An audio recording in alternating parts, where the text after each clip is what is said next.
What's going on, everybody? The Original Mako back with some more Vampire Survivors content and another tier list for you guys today. I figured we updated the weapons tier list, we might as well get the character and passives tier list going as well. So today we have the character tier list, but before we hop into that, be sure you check the links down below. I might be streaming right as you're watching this, and you're going to want to check it out. We have a ton of fun, super cool, super interactive over there, and I think you guys would enjoy it.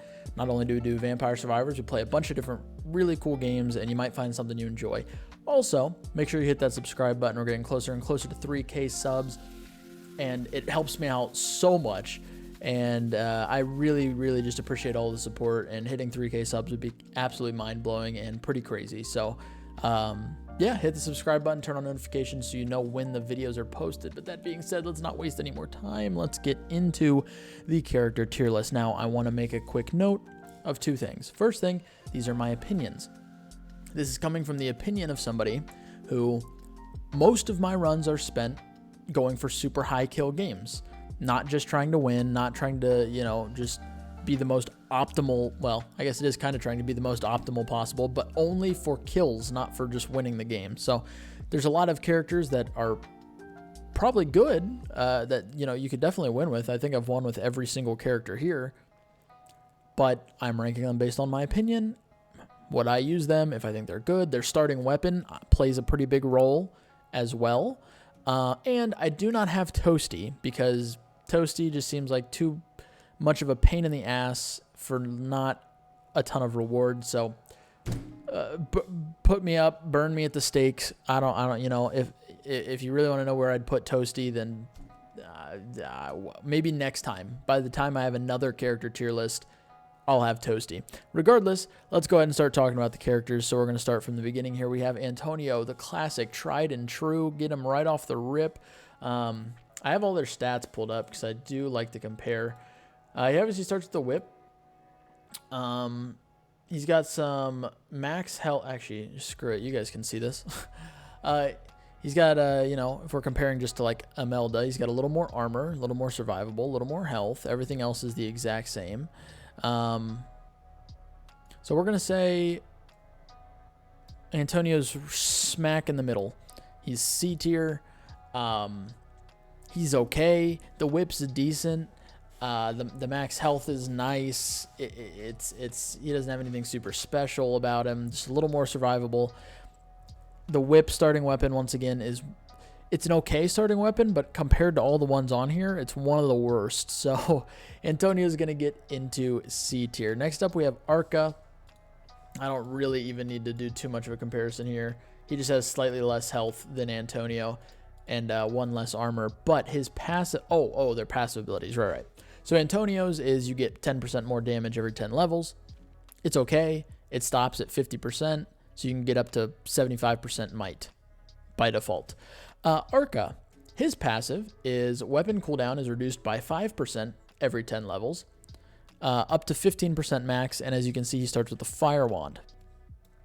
Arca is an A tier character. I said this, maybe I said this in character tier list video, which if you haven't looked at, check it out. It's the most recent video before this that was posted, so check out the weapon tier list if you're interested in that. But I think I said it there. Cooldown reduction is so important, and in my opinion, one of the best things that you can get upgraded in the game, and having a character that passively does that for you is really good. And starting with the Fire Wand, which is a very good weapon, especially with the new Arcanas out, Arca is a very solid character to pick from. Next up, we have Cavallo, our little friend here, which... Now, correct me if I'm wrong, which I'm sure I am, because I have to be remembering this wrong, but I swear in the patch notes that came out when this character came out, the patch notes, I swear, vividly, like distinctly remember them calling this character an elephant. I want what they're on, because in what planet is this an elephant? Regardless, Cavallo has exact same stats as most of base characters in the game. He's slightly slower, but not by too much. And he starts with the Cherry Bomb. as his starting weapon, which is one of the rarest weapons in the game. So having it as a starting weapon is already a big boost. And his passive is you get more projectiles every 20 levels, maximum of +3. That's going to be a repeated trend for a few characters, but up to an additional 3 projectiles at level 60. Cavallo is a B tier character. He's good. The increased projectiles is always super nice. The cherry bomb start is great. You love to see it. He's not super special because once again there's a cap on the max projectiles, which there kind of needs to be. But there's, I think the cooldown reduction is just better with Arca, and the wand is a better thing. He's definitely better than Antonio and a very good character and a very fun character to play for sure. But I think B tier is where Cavallo belongs, and that's where he will stay for now. Next up, we have Christine, one of the newer characters in the game. Once again, pretty similar. Well, actually, that's just a complete lie. So Christine actually starts with 1 extra level. That's her passive. She starts at level 2, so you get an immediate level up, which is not great because it only affects you right at the beginning. But here's some interesting things about Christine. So let's compare her to Arca. Arca has 130 health. Christine has 65 here. This makes more sense. Arca has 10% movement speed. Christine has 40. But the big one we want to look at is base cooldown. Arca's base cooldown is 5. Christine's is 30. What does this mean?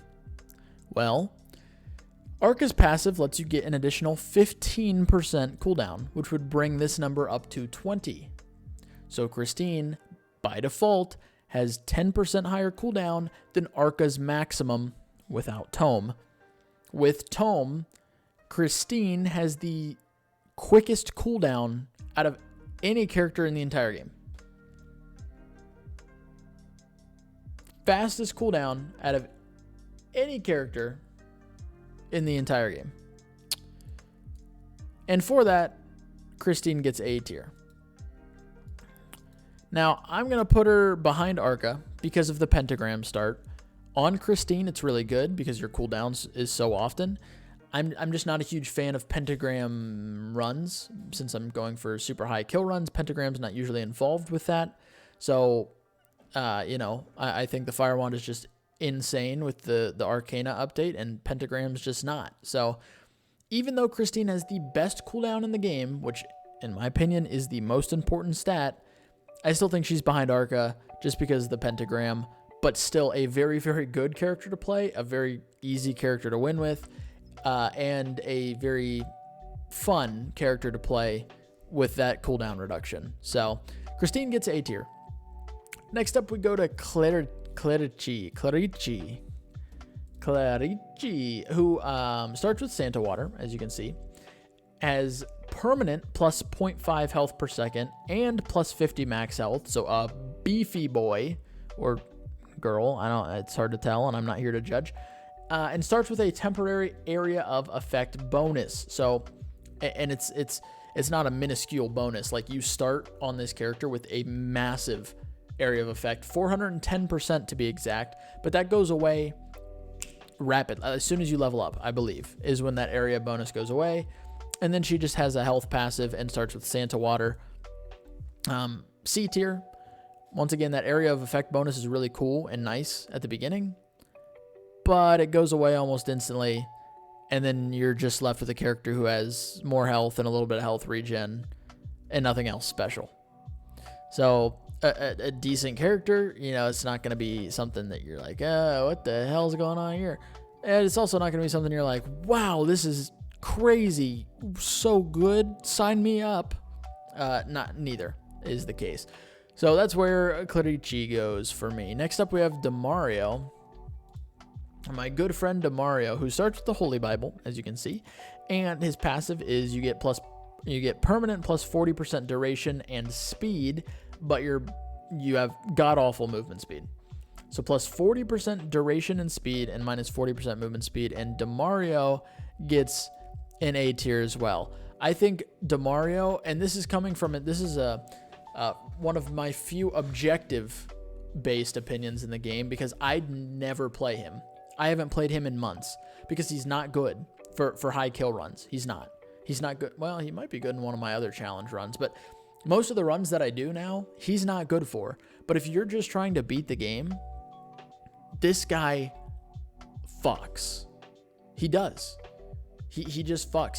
He's like a frat guy, you know, in his second or third year there, who finally got the balls to talk to some sorority girls, and now he just fucks.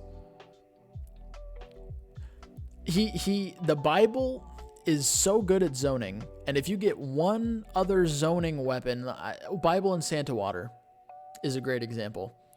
You get those two things with a plus 40% duration and then speed for the Bible, you're set. Add a few little extra sprinkles on top, and you're gonna win a run. Dommario is very, very good, and I think that's, once again, this is an objective one because I never use him in runs. Next up, we have Exdash. F tier, easy. He's got an insane amount of luck. Starts with the bird, which is awful, but all of his other stats are absolute garbage. He doesn't have a ton of health, god-awful movement speed. Projectile speed's awful. Cooldown is increased. Less projectiles. Oh, no, he doesn't have less projectiles. That's just a bold-faced lie. Less might, less area. Just not good. He just has a ton of luck. And he's basically a built-in challenge mode. So F tier for Exdash.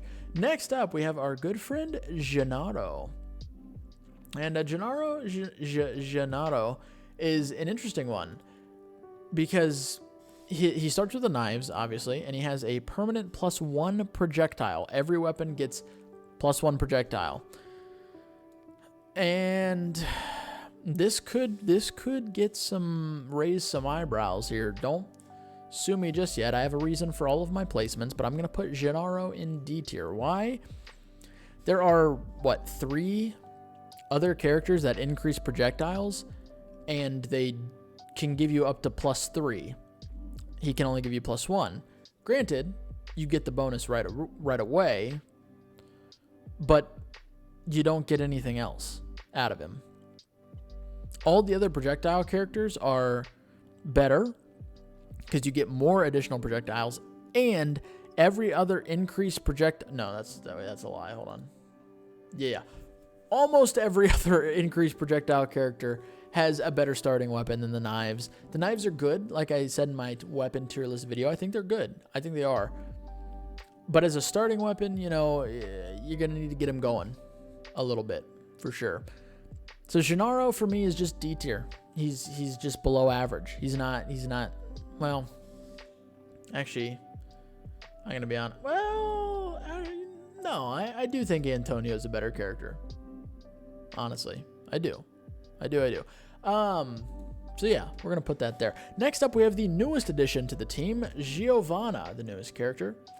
Now this one's really interesting. I haven't played Giovanna a ton, but I have played her enough, I think, to warrant a ranking here. And in my mind, I am trying to think where I put Giovanna.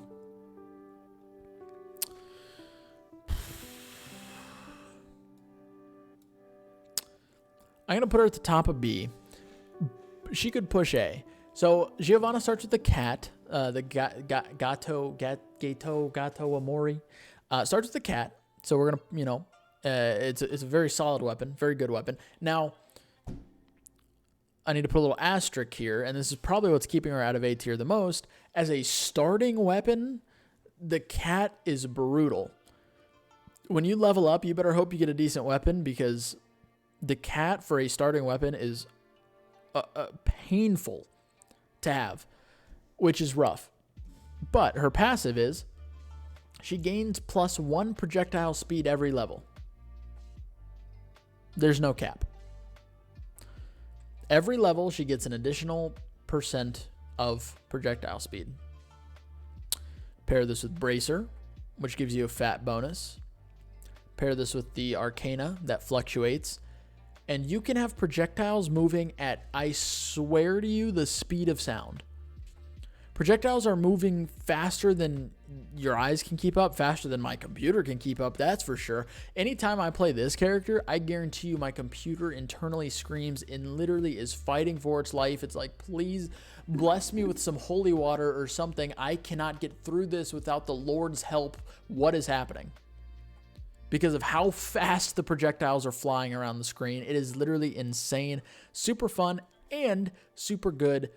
Only reason Giovanna's not higher is because the cat as a starting weapon, awful. So that's all there is to it, really. Next up, we have Imelda, who starts with the wand, and her passive is she gains 10% more experience every 5 levels.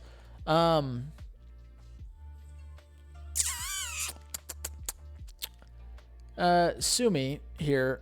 I'm gonna put Imelda right. Here.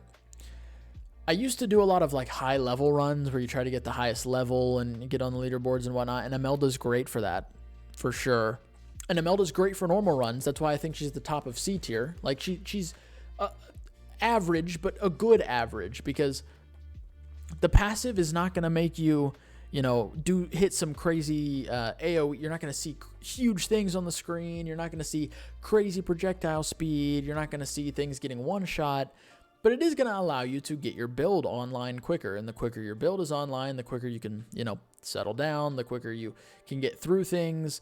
If you're new to the game and you don't have all the power-ups unlocked yet, then the more weapons and upgrades you have, the more likely you are to get through the game. So the faster you get those upgrades, the better off you are. And just a really solid character overall, but nothing special and crazy and exciting, which is why she's in C tier. But a very solid character, for sure. Next up, we have Lama. All right. Good old Lama here, which I'm sure is not how you pronounce that, so I apologize in advance. You gain plus 5% might, movement speed, and curse every 10 levels, and you get a maximum of plus 20% of that. So, at level 20, at level 40, you would have plus 20% might, movement speed, and curse. Now, what is curse? If you don't know what curse is, I'll talk about it in the passive tier list when we do that. Basically, curse increases the amount of enemies, increases their health, and increases their movement speed. So as you're getting tougher, enemies are also getting tougher, and there's more of them, and they're moving faster, but you're also getting stronger. How do I want to rank this character? This character is extremely dependent on what you're doing. So Lama used to be the staple for high kill runs until the character we're talking about later became possible. But Lama was because you can spawn the maximum amount of enemies with this character. The axe as a starting weapon is okay. It's really not great. It's probably one of the worst ones, actually, below average. And if you have a character where you're making the game harder because you're spawning more enemies, they're moving quicker, blah, blah, blah. It's weird where to put this, because if you're going for high kill games, it's great. It's an S tier character. Second best character in the game for high kill games. But if you're just going for winning a run, it's D tier. So here's what I'll do. I'll plop it into C tier right at the end and call it a day. Look, like I said, this character is very dependent on what you're trying to do. If you want to do challenges, if you want to go for high kill games, play this character. It's great. S tier, A tier, S tier. If you're just trying to win the run, if you're trying to win, don't play this character. Don't. There's no reason to. Every other character except for Exdash and probably Toasty will give you more chance to win than this character. So it's very dependent, and I don't have a set criteria, which is my own fault, I suppose. So Lama just gets stuck in C tier, and that's what we're saying for now. Next up, we have Mort. Good old Skelly Man, the OG projectile increaser, who starts with the bone, which is a very rare weapon, which is a plus for him. But Mort gets more projectiles every 20 levels, maximum of plus 3. So just like Cavallo, he has a projectile bonus that caps at plus 3 at level 60. However, Mort has a much better starting weapon. And I don't think he quite deserves A tier. Well, yeah, I do, actually. I do think Mort deserves A tier because the bone is super good and really scales well with projectiles. I mean, this does too, but bone is just much better. And once again, my criteria is kind of all over the place, but if you're trying to win runs, Mort, like a new player trying to win runs, Mort is a good early character you unlock that will help you win runs a lot of the time. So I think Mort's great. Never going to find him in high kill runs, not at least at the top of the leaderboard, but great character to play, and overall super super fun and exciting. So Mort hits A tier. Next up, we have Krochi, the satanic-looking guy here. He starts with 1 revival and gains 1 more revival at level 33. So, and he starts with the cross, which is actually a big plus for him. But basically, you can just revive a fuck ton. You've got this. You've got the new Arcana. You've got the Tirgasu passive. That's let's see, 3, 6, 8, I believe. You could have up to 8 revives on this character, which is ridiculous. I mean, I don't know what else there is to say about it. Now, his stats aren't super impressive or anything. Like, there's nothing else that jumps off the page. The rest of his stats are average like the rest, but you get plus 8 revives, which I think is definitely deserving of B tier. And I'm gonna slot him at the top of B tier because the cross as a starting weapon is so good, and arguably the best starting weapon, not counting these 2 characters, like non-secret characters. The only one that I'll make an argument, well, there's 2 that you could maybe make an argument have better starting weapons, but those we haven't even talked about yet. But the cross is such a good starting weapon because in the beginning of the game, it cleaves through the small enemies pretty well. It's not a huge AoE, but you know, you get maybe duplicator early, or you get cross to level 4 and you have a couple of them going and you're cleaving through. Late game, even if you don't want to upgrade the cross to its evolution, the Heaven's Sword, the cross has one of the highest DPS values of an unevolved weapon in the game. The cross will still hit very hard. The damage just doesn't fall off. It still hits very hard even if you don't evolve it. So if you don't want to get Clover, whatever the case may be, the cross still hits. So that makes Krochi a very solid character and a very good choice for your runs. Next up, we have Pasqualina, who starts with the Rune Tracer, as you can see, and projectiles get 10% faster every 5 levels up to a 30% max. Now, this one's tough because, I mean, Pasqualina is good. And starting with the Rune Tracer and getting projectile speed is so solid. But once again, we just saw that Giovanna doesn't even have a cap on projectile speed. So what kind of hootenanny's going on here? It's just in terms of passives, Pasqualina is a worse Giovanna. Just a worse version of that character. Pasqualina is slightly slower. And that's really the only real difference. So Pasqualina is just a worse version of Giovanna, but has a much better starting weapon. The question is, which one's more important? I think the no cap on the projectile speed is much more important. Pasqualina is still a great character and still deserves B tier. Just gonna end up being at the bottom of B tier, in my humble opinion. Next up, we have old Grandpa Poe, who is very slow, very unhealthy. He does not have a lot of health, and he's actually well, actually, let me compare here. Yeah, basically just doesn't have a ton of health, and his starts with garlic, and his passive is plus 25% pickup radius, but minus 30% max health. Poe's F tier. Sue me. A lot of people like Poe. Poe's awful. I don't think Poe is good. Garlic, I think, is a noob trap. I've made an entire video on that. Garlic's damage falls off late game and becomes a waste of a slot. It's not good.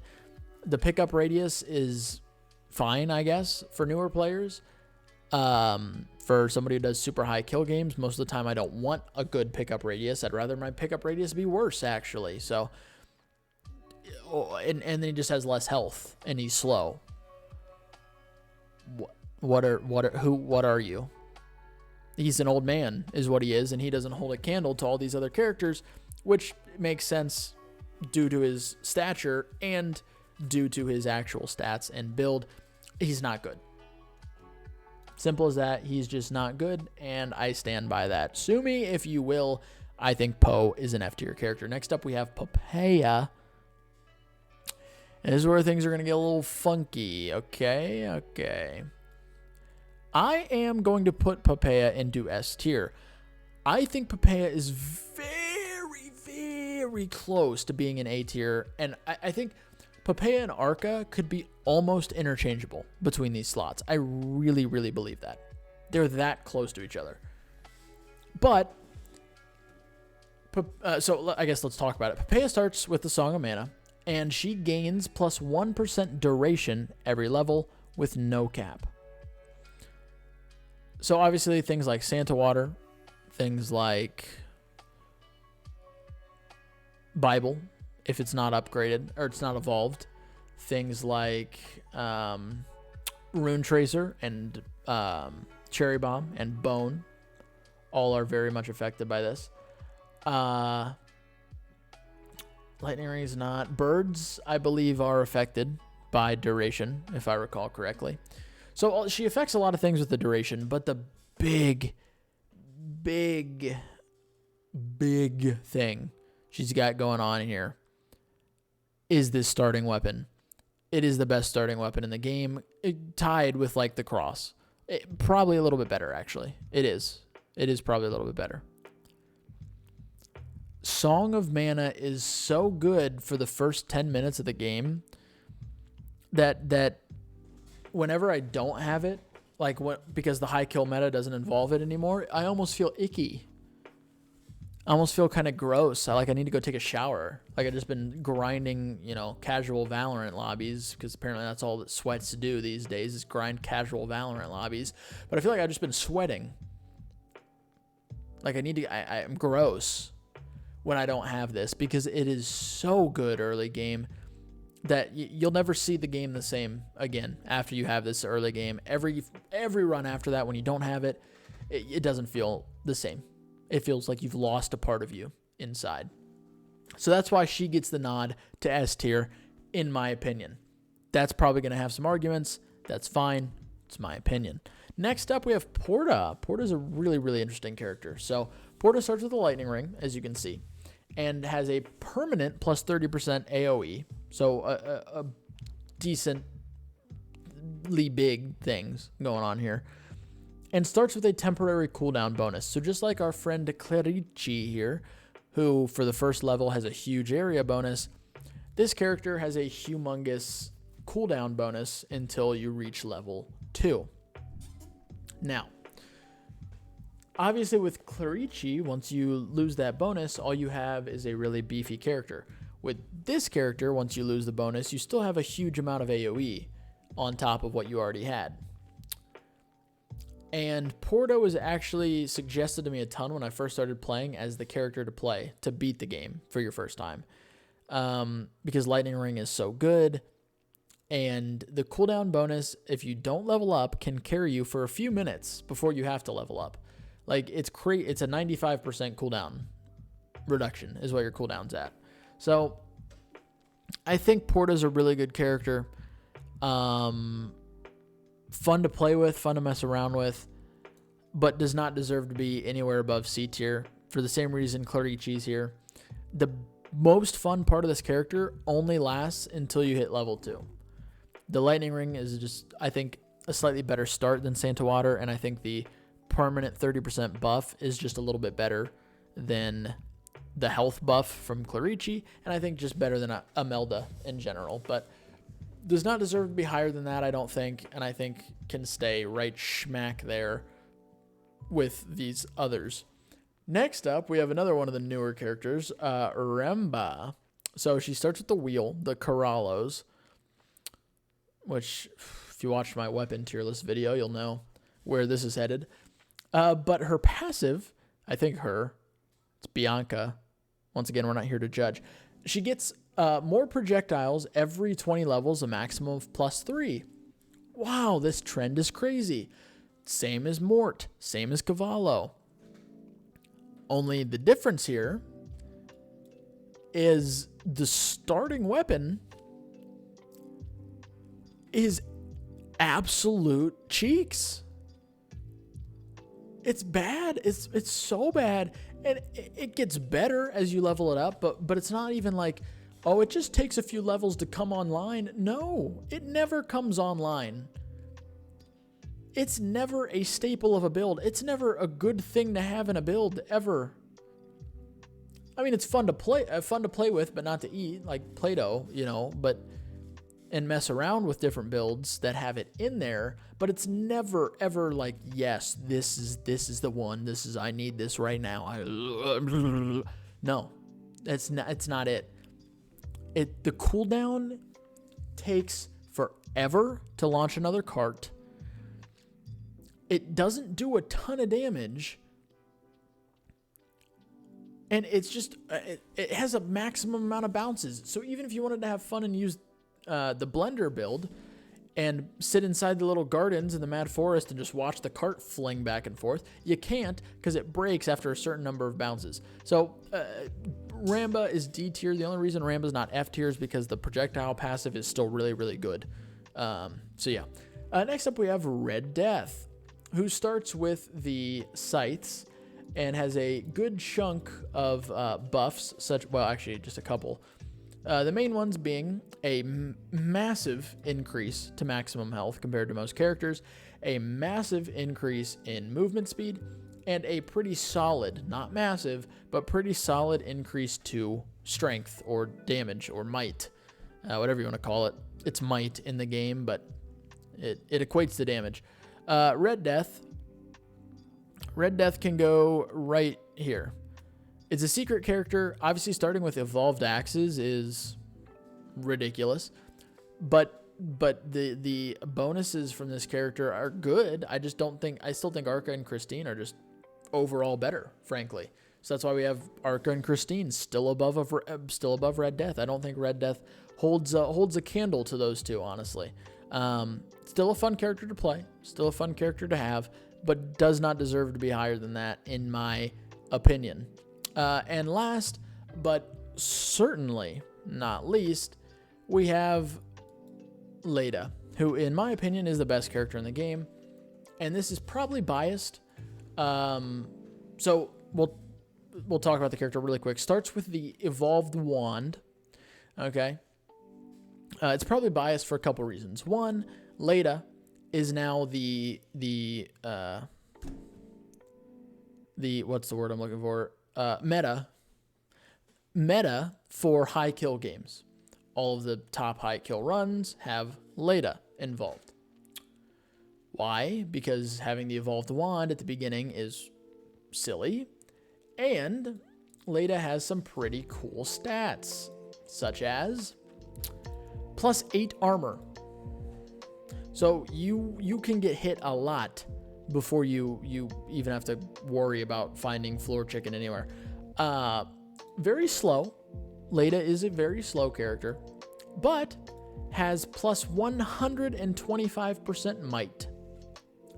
Has +20% area, which is more than most characters, and has -15% cooldown, which is more than most characters' base cooldown. So has a bunch of buffs. Unlike Red Death, who only has a few, Leda has a ton, and all of those buffs are extremely good for kill output, damage output, all sorts of stuff. So Leda for me is the best character in the game, and don't even get me started on the fact that it is a perfect representation of a testicle, right? Look at the attention to detail. There's even pubic hairs coming out the sides. We actually have a little bit of lore for this character if you're interested. And also, I just realized there's one character that was missing from this list that I'll talk about in a second. But we think in our Twitch chat that it was this testicle was a victim of castration, fell on the ground, and began rolling around, going on its own journey, consuming people until it ran into the chosen one here, who's sticking out of him. He couldn't quite consume this guy, and now this guy has taken over control of this giant testicle and is rolling it around and is, using it as his body because he doesn't have any legs. They were bitten off in a shark attack. So, fun little lore for you there. But there is one more character. I noticed that it's not on this list, so we'll just talk about it and place it in a spot. Pangala here. A pretty important one. Gains plus 1% might every single level. No cap, by the way. Well, you can see, like I'm telling the truth, but there's no cap. Like there's no maximum amount of might that you can gain. And starts with not only this gun, but starts with the other gun as well, which means all you have to do is find Tirgasu and you can upgrade it. Where does Pangala go? Pangala goes right in between Leda and Poppea as the second best character in the game. Starting with the guns is insane. Having damage increase every level with no cap on it is insane. And overall is just a really, really solid character. The starting weapon's great. The passive is great.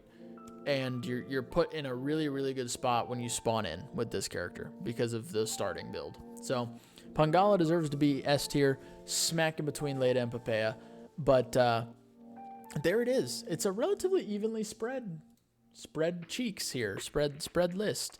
I'm pretty happy with it, honestly. It's good to see the majority of characters trending C and above, as opposed to these 4 down here, which are just bring a tear to my eye. But regardless, let me know your thoughts down below. I am sure there's a lot of differing opinions for this one, so let me know your thoughts. But thank you so much for watching. I really appreciate the support as always. Be sure to check those links down below, hit that subscribe button, turn on notifications, and be sure to have a wonderful rest of your day. I love each and every one of your faces, and I will catch you all in the next video.